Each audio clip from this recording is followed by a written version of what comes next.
നെയ് റോസ്റ്റ് കൊണ്ടുവന്ന് തന്നു. അപ്പോൾ അതിൻ്റെ ഒരു ചെറിയ ഭാഗം ഇങ്ങനെ അല്പം കരിഞ്ഞു തുടങ്ങിയിരുന്നു. അതങ്ങനെ അങ്ങനെയൊക്കെ പറ്റിപ്പോവും. ദോശയൊക്കെ ചുടുമ്പോൾ അങ്ങനെ പറ്റുമല്ലോ. നമുക്കതിനകത്തൊരു വിഷമമൊന്നുമില്ല. ഞാൻ ആ കരിഞ്ഞ ഭാഗം അല്പം എടുത്ത് ബാക്കി വെച്ചിട്ട് ബാക്കി അത് കഴിച്ച് തീർത്തു.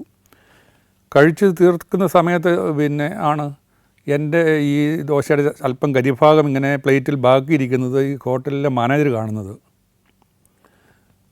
അയാൾ വന്നിട്ട് ഇത് കുറച്ച് കരിഞ്ഞതാണല്ലോ, വേറെ ഒരു മസാല ദോശ കൊടുക്കാൻ വെയിറ്ററോട് പറഞ്ഞേ.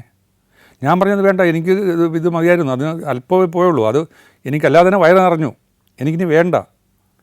എന്നാലും അദ്ദേഹം പറഞ്ഞു അത് മോശം സാധനങ്ങളൊന്നും ഇവിടെ ഞങ്ങൾ സപ്ലൈ ചെയ്യുന്നൊന്നുമില്ല, കരിഞ്ഞൊന്നും കൊടുക്കാൻ പാടില്ലാത്തതായിരുന്നു, അതിന് സോറി ഒക്കെ പറഞ്ഞിട്ട് ഒരെണ്ണം കൊടുക്കാൻ പറഞ്ഞു.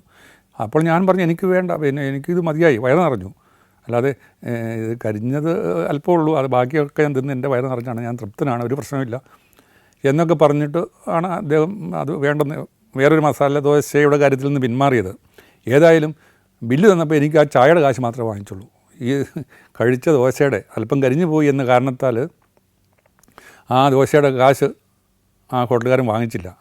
ഞാൻ കൊടുക്കാൻ പറഞ്ഞിട്ടും അദ്ദേഹം വാങ്ങിക്കാൻ കൂട്ടാക്കിയില്ല. പിന്നെ എനിക്ക് തോൽവി സംബന്ധിച്ച് പിന്തിരിയേണ്ടി വന്നു. ഞാൻ ചായയുടെ കാശ് മാത്രം കൊടുത്ത് പോന്നിട്ടുണ്ട്.